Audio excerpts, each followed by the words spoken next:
O Benimaru noivou com 2 mulheres e criou uma cultura inteira dentro de Tempest, meus amigos. Cultura essa que inclusive a Shion e a Shuna seguem para competir pelo Rimuru e ele nem está sabendo. Você não ouviu errado, o nosso Oni favorito conquistou o coração de 2 garotas, embora na verdade sejam muito mais delas, né? Mas apenas 2 delas conseguiram se destacar dentre as várias, e uma delas, inclusive, é muito poderosa, e eu ouso dizer aqui um pequeno spoiler, ela é filha do Hakuro. E sim, amigos, vocês não estão enganados, o Hakuro tem uma filha e ela está afinzona do Benimaru. Pois bem, essa briga entre 2 mulheres pelo nosso Oni favorito está resultando em uma nova tradição em Tempest, uma disputa amorosa bem engraçada que eu tenho certeza que vocês vão adorar ver aqui, que inclusive isso também bagunçou um pouco a vida do próprio Rimuru. Mas antes, já se inscreve aqui no canal se você não for inscrito ainda, porque eu vejo que tem muita gente que tá me assistindo e não é inscrita, e eu sei que pelo menos uma vez você já viu algum vídeo ou pelo menos conhece o meu canal. Então, pô, conhece o canal e já viu o vídeo, mas não é inscrito ainda? Me dá essa força, me dá esse apoio, se inscreve aí, pô, não custa nada e eu sei que você não vai se arrepender. E também, se puder, deixa o gostei aí para apoiar o vídeo. Tudo isso começaria após Rimuru se tornar um verdadeiro Lorde Demônio, enquanto preparavam um festival que estava prestes a acontecer e continuavam com as construções que já estavam em andamento. Uma das estradas que Rimuru precisava construir para chegar até Talion tinha que passar nas proximidades das montanhas Kusha, que ficam nas fronteiras da floresta de Jura, onde os Tengu residem nela. E os Tengu, meus amigos, são basicamente híbridos entre anjos e homens-lobo. Basicamente, eles são anjos que foram encarnados nos corpos de homens-lobos, sendo uma raça um pouco divina e ao mesmo tempo um pouco mundana, uma mistura entre divindade e mortais. E são nas montanhas Kusha onde os Tengu residem, e as montanhas Kusha também, por curiosidade, por ser a fronteira de Jura, não é exatamente o território do Rimuru, ele não tem comando sobre lá, pelo menos até o momento, mas a rodovia que ele está construindo para ir para Talion passa diretamente por ali, então ele precisava de alguma forma falar com esses Tengu para, claro, estabelecer que aquela estrada ali é apenas uma estrada, que nada irá acontecer e para eles não atacarem. Com isso, Rimuru enviaria Benimaru e Alvis para irem discutir com os Tengu e, claro, negociar sobre essas estradas e talvez um túnel na montanha. Benimaru foi até a terra natal dos Tengu, no caso, as montanhas Kusha, sem problemas, onde chegando lá ele se encontraria com alguns Tengus, falaria com eles, declararia seus negócios e finalmente poderia entrar no território deles, e em seguida seria recebido pela representante de sua raça, Momiji, a filha do ancião Tengu. Onde aqui, desde o início, Momiji parecia meio que antagonizar Benimaru e, claro, seus motivos, já que logo após as saudações, ela já cortaria o assunto e perguntaria se Rimuru está indo com interesse de assumir as suas terras, já que, como sabemos, ao se tornar um Lorde Demônio, toda a totalidade da Floresta de Jura pertence a ele, então talvez ele pudesse querer expandir até as montanhas Kusha, talvez. Ela teve essa dúvida que quis tirar com o Benimaru. E claro, isso também mostrava que ela não era tão amigável com eles, e que o Benimaru não era muito bem-vindo ali, afinal a maneira como ela falava, como ela os tratava, mostrava que de fato ela não queria estar tendo esta conversa com eles, obviamente. Benimaru, é claro, sendo completamente profissional como um embaixador sob o nome de Rimuru, contornaria isso tranquilamente e ignoraria, não achando motivos para começar uma briga aqui, controlando bastante o seu temperamento. Logo, contornando essa perturbação, ele falaria sobre os seus assuntos ali, que no caso, eles estavam prestes a fazer uma estrada nos sopés da montanha Kusha e não queriam ter problemas, e então daria a sugestão de que talvez, se possível, gostaria de um túnel pela montanha, onde a resposta de Momiji foi tranquila. Para a estrada, tranquilamente eles poderiam criar e passar por ela, desde que eles não interagissem muito com os Tengu. Agora, quanto a um buraco na montanha, isso para ela foi inaceitável. Para os Tengu, basicamente, essa montanha é sua casa sagrada. Os Tengu são uma tribo extremamente reclusa e fechada, eles não saem dali e não interagem com o mundo, e a montanha é a sua casa, então, obviamente, criar um buraco ali, para eles era irracional. Ela se ofenderia com essa proposta e então começaria a ofender Benimaru, ofenderia e desprezaria o próprio Rimuru, e então até mesmo a própria Alvis que estava ali, dizendo que não irá tolerar caso eles zombem das gloriosas montanhas que os Tengu possuem, onde inclusive ela até falaria algo em torno de já basta vocês terem deixado um slime ser um Lorde Demônio e essas coisas, sabe, para desmerecer o Rimuru falando sobre a sua raça, onde normalmente qualquer um dos seguidores ficaria extremamente extremamente irritado, e claro, isso não daria nem um pouco bom. Mas o Benimaru é um dos generais mais confiáveis de Rimuru e aprendeu a controlar seu temperamento, então não deixou que isso afetasse tanto, porque ele sabia que isso era importante para o seu mestre. Porém, embora Benimaru tivesse agido de maneira madura e não pretendesse criar caos nessa situação, Alves levaria muito a mal a ofensa de Momiji dirigida a ela. Afinal, a Momiji não apenas insultou Benimaru e Rimuru, mas insultou a Alves, e a Alves não iria deixar barato. E assim, antes mesmo que Benimaru pudesse reagir a essa troca intensa de xingamentos entre elas, ambas começariam a brigar. A Alves usaria seus olhos amaldiçoados, mas eles não funcionariam em Momiji. Afinal, como Tengu e uma forma de vida semi-espiritual, algo desse tipo nunca funcionaria nela. Em seguida, ela bateria em Alves com seu leque, acertando seu lado e a fazendo voar. E então as duas começariam uma briga entre si, se provocando, se xingando, se subestimando e essas coisas. Com Alves, embora conseguindo se manter ali, sendo claramente o lado mais perdedor, porque ela não era tão forte e não conseguia se defender tão bem contra a Momiji. E claro, durante todo esse tempo, o mais engraçado é que enquanto elas brigavam, o Benimaru estava calmamente tomando seu chá e perguntando como que tudo isso aconteceu e como que a situação piorou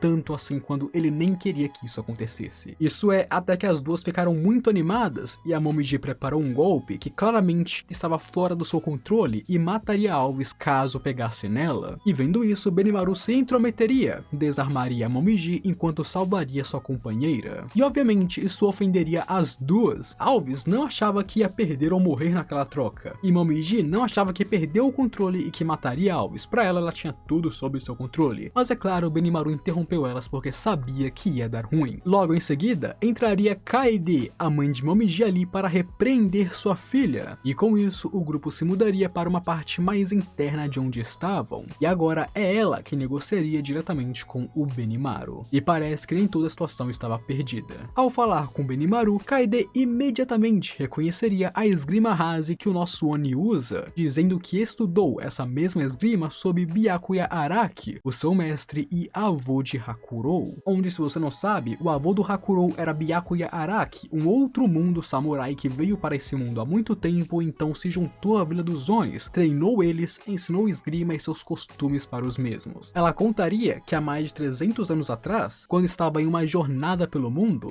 ela teria se tornado aprendiz de Byakuya ao lado do seu neto esse que por acaso Byakuya nunca pôde dar um nome, pois acabaria o matando infelizmente. Já que nós já sabemos que o ato de nomear outro monstro é muito pesado, então o Byakuya não tinha forças o bastante para poder nomear seu neto sem se arrastar para cima. Segundo Kaede, com o tempo aquele neto se tornaria um espadachim vigoroso e poderia até mesmo derrotar ela em questão de técnica, ela que era extremamente forte comparada a ele, mas em habilidades com a espada ela perdia completamente. Onde, ao perder para ele, ela se apaixonou, se confessou e então eles teriam uma grande noite de amor. E sim, meus amigos, parece que o Hakurou foi bem selvagem durante a sua juventude. E assim, depois de uma noite de amor e paixão com Hakurou, Kaede iria embora dali, voltando para as Montanhas Kusha e continuando seu trabalho como a líder dos Tengu. E por isso, quando o Benimaru citou que Hakurou ainda estava vivo e recebeu um nome, ela ficaria bem surpresa e feliz por isso. Afinal, ele era o seu velho amante e única paixão. E claro, aqui, Kaede jogaria duas bombas para o colo do Benimaru e dos outros. Primeiramente, Momiji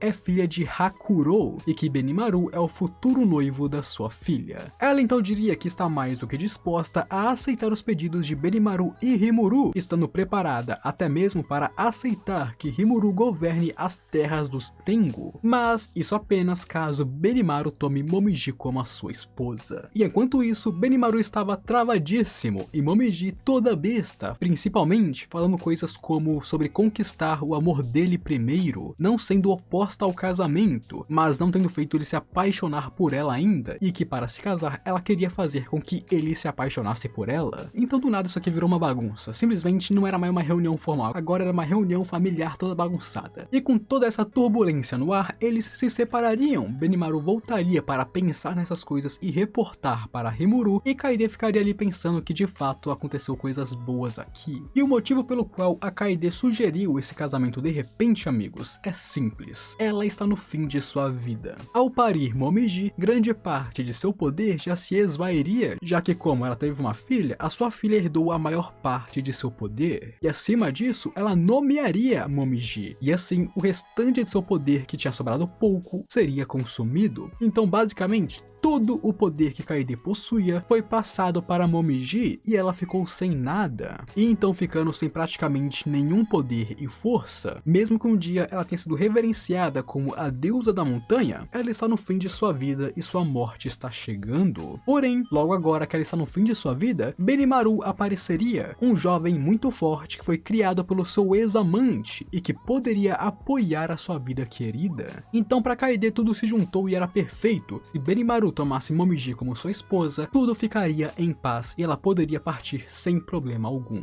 Inclusive, ao contarem para Hakuro que ele tinha uma filha e que Benimaru está hesitando em se casar com ela, ele ficaria muito bravo, perguntando se ele não gostava da filha dele e tudo mais. Tipo, o cara acabou de descobrir que tinha uma filha e já estava agindo como um pai coruja. Simplesmente, ou melhor, não tem como, Hakuro é GOAT neste assunto. Inclusive, quando Benimaru apontou e acusou Hakuro de nem saber que tinha uma filha até 5 minutos atrás, Hakuro simplesmente mandaria mas agora que eu sei, eu tenho que assumir a responsabilidade, então qual que é o problema com minha filha e por que você não quer casar com ela? E com isso passamos para a ida de Momiji até Tempest, agora para negociar diretamente com o próprio Rimuru. Aqui, Momiji tentaria usar um ato mais ousado e digno, do qual é claro, ela não estava muito confiante, dizendo diretamente e de maneira bem clara para Rimuru não se meter nos assuntos dos Tengu. E claro, isso por dentro deixou ela completamente ansiosa e com medo. Afinal, ela estava de frente para um Lorde Demônio em uma sala cheia de subordinados dele. Obviamente, dentre os subordinados, houveram aqueles que não gostaram do tom dela, como por exemplo a Shion ou o Diablo, mas ninguém falou nada, mostrando que eles conseguiram adquirir um novo nível de decoro. E o Rimuru apenas aceitaria o que ela disse, pegando leve com a garota e percebendo o quão nervosa ela estava em estar na sua presença. Aqui descobrimos que os Tengu realmente não se importam muito do Rimuru usufruir das bênçãos da montanha, seja criar estradas, recursos e essas coisas. Eles estavam irritados mesmo com a afiliação entre ele e a Frei, que era meio que uma inimiga deles. No caso, antes da Frei se juntar a Milin, ela estava de olho nas montanhas Kusha para ser seu território, já que era um lugar muito alto e vantajoso para ela. E por causa disso, agora que Frei está sob o comando de Milin, e ela e Karion são meio que os generais da Milin, e a Alvis, que é uma subordinada do Karion, está ao lado do Benimaru, ela meio que juntou tudo e falou, tá bom, o Rimuru está com o Karion, que está com a Frei, que está com a Milin, que é a nossa montanha. Então foi principalmente por causa disso que ela antagonizou o Benimaru e Alvis, foi tão grossa com eles, e esperava que eles meio que estivessem ali para reivindicar o seu território. Mas claro, Rimuru explicaria esse mal entendido que está acontecendo, e que ela literalmente estava preocupada com nada, o que obviamente a deixou muito desconcertada e claro, surpresa. Depois disso, as negociações continuaram e eles finalmente chegaram no ponto principal do assunto. Kaede mandaria uma carta para o próprio Rimuru, e claro, uma para o Hakuro também, embora ela meio que tenha feito isso em uma carta só e confundiu todo mundo. Aqui ela declarava um pouco do seu amor pelo Hakuro e conta para ele sobre a Momiji, a filha que eles tiveram junto. Aqui ela pediria para o Hakuro orientar a filha deles, porque ela tem muita força, mas não tem tanta técnica como o seu pai ou a sua mãe tem.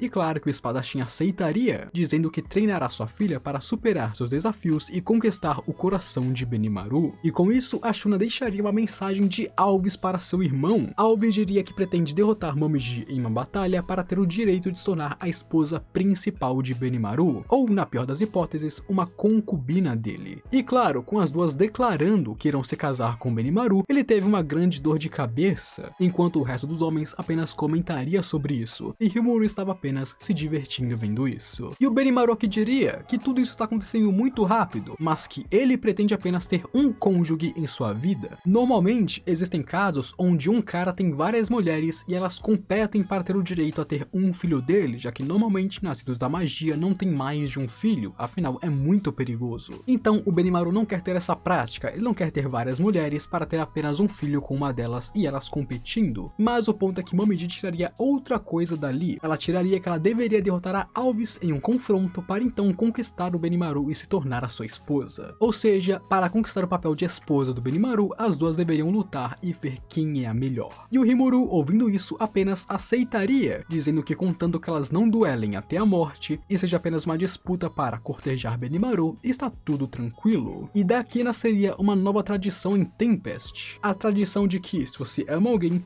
prove com a sua força o amor no campo de batalha. Além disso, Shuna e Xion declarariam que estariam participando, com Xion dizendo que irá vencer Shuna e Shuna dizendo para ela tentar fazer o seu melhor. E claro, as duas competindo é obviamente para o Rimuru-sama. E foi assim, amigos, que o Benimaru conquistar duas garotas poderosíssimas criou uma tradição em Tempest que envolve até mesmo o nosso queridíssimo Slime. Comenta aí o que você achou sobre isso, se você gostou, se achou meio meme, se achou meio paia ou muito engraçado ou qualquer outra coisa. O importante é comentar e provar que você assistiu até aqui. E também se inscreva aqui no canal, porque se você assistiu até aqui, quer dizer que de alguma coisa você gostou, certo? Do meu conteúdo, do meu trabalho, ou até mesmo de mim. Se você gostou de alguma coisa, pô, me dê essa chance, se inscreve aí, não custa nada, um botãozinho, se inscreve aí e me apoia, me dá essa força que, claro, ajuda demais, rapaziada. Deixa o gostei também para apoiar o vídeo, e agora eu fui.